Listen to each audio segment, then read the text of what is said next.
So this is the Nike SB P-Rod 1 Air Zoom Low, white and black. And I was eyeing this pair up since the end of last year when they were announced to re-retro. Just because I think they look really cool, a bit like an SB Dunk. So it was on kind of one of my sort of most anticipated, but I guess 2025 has been a lot of retro releases that have come up from Jordan Brand and also from Nike. So it's difficult to keep up, I guess. But these were originally released in 2005, and they were made as a skateboarding shoe and was made for Paul Rodriguez for skating. And this is a debut sneaker signature shoe, and this one obviously being 20th anniversary. With the details, it comes in a white and black colorway that you can see on top, same as the OG version. The difference is it's got these silver hits, which is sort of signifying the platinum, so for 20 years. But yeah, overall, like I think they've done a cool job with that, and then it's got a clear outsole as well.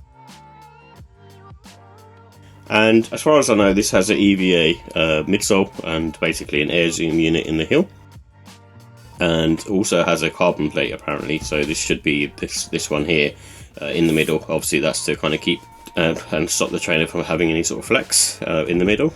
So it should mean it's more stable on foot. And it's all surrounded by a cupsole that you sort of see, similar to, I guess, a Jordan 1 or a SB Dunk. And this has got all leather upper materials. The leather quality, you can see, I think is really good for what you get. And the price for these are £100. So with the comfort and sizing, these are on the firm side. They feel basically like an SB Dunk low, in my opinion. I can't even feel that much of the air unit in there, to be honest, as well. And it's got a neutral stance similar to an SB Dunk as well. I feel like the outsole midsole combination is probably slightly thicker than what you'd see in an SB Dunk as well. And you can go true to size in these, but I do recommend going a half size, especially if you have a wide foot like me. I did have some pinky toe issues there. I've loosened up the laces, but I still got a little bit of pressure on this side. But they feel slightly more clamped down than like an SB Dunk. So you do bear that in mind. And this has good traction, so because they're using a clear outsole this time, it seems to have better traction than what you normally get, especially for skaters, but for everyday use I don't think you're going to notice that too much. So with the look and style, I mean, it's got the OG colour blocking, so like I mentioned, it's the 20th anniversary and this is the original pair that came out. And overall it looks nice. It's not completely wowing me, in all honesty, and the reason for that is I don't like this quilted detail. It was part of the original, but it makes it look a bit cheap because it kind of looks like the designer trend of old, where you would have this types of print on it. And then also the toe box shape. I don't know, it's a small thing, but they make the trainer look a bit more sort of chunky. And obviously that's the aesthetic that you're going for. It is a skateboarding shoe at the end of the day. The tongue is very, very thick, that you can sort of see here. Probably more so than an SB Dunk. And in general, they look just a bit more sort of chunky and bulkier, really. And this is probably a good trainer for autumn winter. They're quite sort of thick and padded, and so I personally would wear them sort of spring summertime. And obviously, being a sneaker of this ilk, it's more for casual use, really. Obviously, it's white and black on.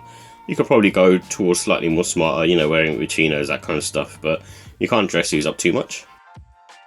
And it comes with two laces as well, so it's got a white lace and a black lace. What I found with my pair, it came out of the box like this with basically the lace tip at the end just been sort of chewed off. I don't know how that's happened because obviously it's been laced through. So somewhere along the manufacturing process, it's decided to take a chunk out of it. So with the final thoughts, I do like the OG colour blocking, and I do like the visible air unit, and that's kind of what attracted me to this, because if I'm honest, I didn't really know about these back in the day, like 20 odd years ago, so like to see them now, it was like a cool take on an SB Dunk. And I like the materials as well. Like I said, the materials feel really nice, quite sort of soft to the touch, quite a sort of thick cut leather as well, so I really like it. I think it works well, especially for the price. And also like the 20th anniversary accents, like I said, these silver hits all around the sneaker, just in general, looks really cool. So in terms of cons, the comfort, obviously this is the same as pretty much an SB Dunk. You're not going to feel that there's that much comfort there. It's very sort of neutral, very sort of firm on foot. And like I said earlier, the quilted material and just the overall sort of more chunky look than an SB Dunk as well, in my opinion. So with the ratings, I'm going to give a look at the style of 4. I think, you know, comparing it to an SB Dunk, I feel like these are good, but I don't think they're like wowing me, especially in the hand. I don't know, there's something about it I can't quite put my finger on, where I'm not feeling them as much as I thought I would. And same for the comfort, obviously I'm going to give it a 4. It's pretty much the same as what you'd get in an SB Dunk. And the quality, I'm going to go with the 5, like the material quality and the overall finish is really good. Just a shame about the lace tip, but I'll give them the benefit of the doubt on that one. And the pricing, I'm going to go with a 5 at £100. It's really good value for money, I think, and definitely worth grabbing. You know, if you want to sort of grab a pair, I've seen a bunch of skate shops have these in stock, so they should be quite easy to pick up. And that's why overall I'm going to give the score a 4. It was one of my most sort of anticipated sneakers of this year, actually, but I think there's so many other great sneakers that come out that I think this one's sort of lost in the pile, really. But not to say that it's a good sneaker. It's just, for me, I'm just not wowed by it as much as I thought I'd be. But yeah, still great though.